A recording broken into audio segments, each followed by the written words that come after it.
എടാ മോനെ, ഇത് സമൂഹത്തിൽ ഞങ്ങളെപ്പോലെ നിലയും വിലയുള്ളവരുടെ ക്യാമ്പസാ. പൊട്ടൽ ലോട്ടറി കിട്ടിയ പോലെ എവിടെ നിന്നോ വന്നത് നിനക്കൊരു അഡ്മിഷൻ കിട്ടുമെന്ന് കരുതി ഈ ക്യാമ്പസ് ഒരു കാലത്തും നിന്നെപ്പോലുള്ള ലോക്കൽസിൻ്റെതാവുന്ന നീ വിചാരിക്കണ്ട. അർച്ചന, തർക്കത്തിന് ഞാനില്ല.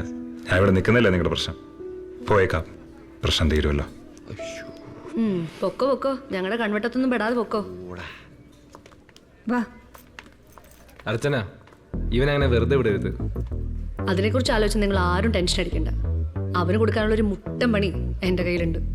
മുഷിഞ്ഞ വസ്ത്രങ്ങളും ധരിച്ച് ബാഗും തൂക്കി നടന്നു പോകുന്ന ശ്രാവണിനെ ക്യാൻറ്റീൻ ഡോറിന് മുമ്പിൽ നിന്ന് രേഷ്മയും അമൃതയും നോക്കുന്നുണ്ടായിരുന്നു.